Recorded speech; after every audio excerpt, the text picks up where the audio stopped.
చాలా మంచి సబ్జెక్టు. తెలుగు గంగ అనే అంశం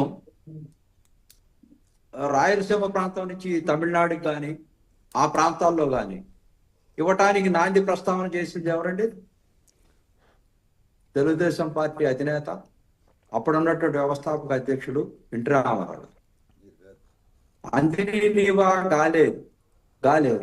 మనం ఉమ్మడి ఆంధ్రప్రదేశ్గా ఉన్నప్పుడు పోతిరెడ్డిపాడుకు సంబంధించినటువంటి అక్కడ కాంగ్రెస్ వాళ్ళు లేకపోతే ఇతరతర నాయకులు కొంతమంది ఉద్యమాలు చేసి ఉండొచ్చు ఆ క్రమంలో. కానీ ఇక్కడ పాలమూరు రంగారెడ్డికి సంబంధించినటువంటి 5 TMC నీళ్లు డ్రింకింగ్ వాటర్ అని తీసుకొని మన ఎపెక్స్ కమిటీ బచావత్ ట్రిబ్యునల్ కి సంబంధం లేకుండా వాళ్ళు 80 TMC నీళ్లు అదే విధంగా సాగు కూడా తీసుకోవటం కోసం ప్రయత్నాలు చేస్తున్నటువంటి అంశం అందరికి తెలిసినటువంటి అంశమే. ఇందాక తులసిరెడ్డి గారు చెప్పారు ఏమంటే ఈ పోతిరెడ్డిపాడుకు సంబంధించినటువంటి దీంట్లో ఈ యొక్క మత్స్యమర్రికి సంబంధించినటువంటి దానికి లిఫ్ట్ ఇరిగేషన్ కి కోడిగుండికి మొఖాలకి ముడిపెడుతున్నారు అనేటువంటి అంశం.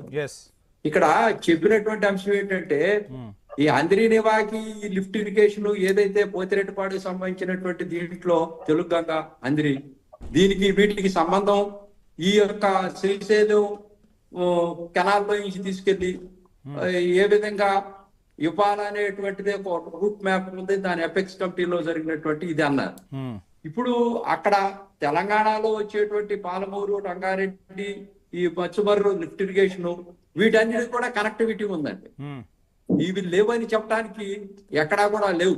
కాదు మీ నాయకుడేమో దేశవ్యాప్తంగా నదుల అనుసంధానం జరగాలి, మొత్తంగా ఎక్కడ చూసినా గానీ నదులను అనుసంధానం చేసే దిశగా అడుగులు వేయాలి, నేను మొత్తంగా దేశ ప్రయోజనాల గురించి ఆలోచిస్తున్నానని చెప్తున్న పరిస్థితి.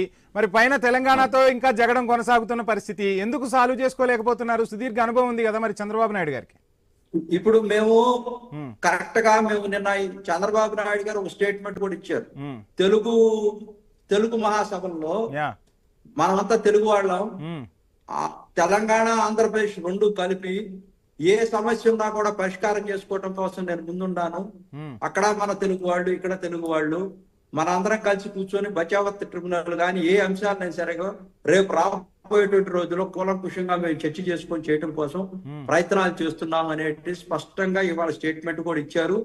ఆ నేపథ్యంలో మీరు చూడండి, మేము నదులు ఏ విధంగా అనుసంధానం చేస్తాం. పోలవరం నుంచి మేము పట్టిసీమ తీసుకొచ్చి కృష్ణానదిలో అనుసంధానం చేసేటువంటి కార్యక్రమం లిఫ్ట్ లో తీసుకురావడం జరిగింది. తెలంగాణలో సీఎం రేవంత్ రెడ్డిగా ఉన్నారు కాబట్టి మీకు మార్గం కూడా సుగమం అవుతుందా చర్చలకు సంబంధించి? నేను రాజకీయాల గురించి కాదు, చర్చలకు సంబంధించి అంటున్నా. అతను కూడా రేవంత్ రెడ్డి గారు కూడా పాజిటివ్ గానే ఉన్నారు. ఇప్పుడు మనకు రావాల్సినటువంటి 12,000 కోట్ల రూపాయలకు సంబంధించి కానీ ఈ యొక్క ఎపెక్స్ కమిటీకి కూర్చొని డిసైడ్ చేసేటువంటి అంశాలు కానీ అన్ని కార్యాచరణ మొత్తం కూడా పూర్తిగా కంప్లీట్ అవుతుంది త్వరలోనే. వీళ్ళు చెప్పేటువంటి మాటలు ఎట్లా ఉందంటే, ఇందాక రమేష్ గారు అంటా ఉన్నారు ఏంటి అసలు ఏమి చేయలేదు వీళ్ళంతా మేమే చేశామని.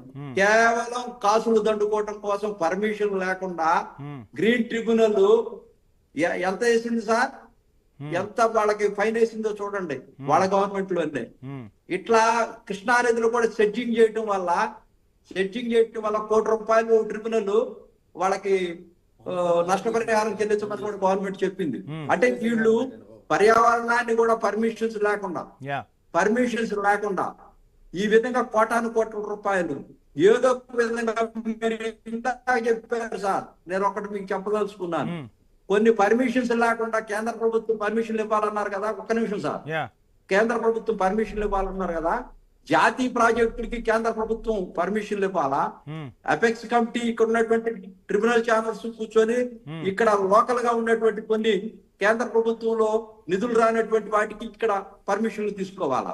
కానీ జగన్మోహన్ రెడ్డి గారు అనేటువంటి వ్యక్తి ఈ యొక్క లిఫ్ట్ కి, రాయలసీమ లిఫ్ట్ కి పర్మిషన్లు తీసుకోకుండా కేవలం అక్కడ ఉన్నటువంటి కాళేశ్వరం గాని, పాలమూరు రంగారెడ్డి గాని, ఇక్కడ రాయలసీమ లిఫ్ట్ గాని ఇవన్నిటిని కూడా వాళ్ళు సంపద సృష్టించుకోవడం కోసం చేసినటువంటి దందాలు, వాళ్ళ అధికారం చేతిలో ఉందని చెప్పి ఎట్టా పడితే అట్టా పనులు చేసుకొని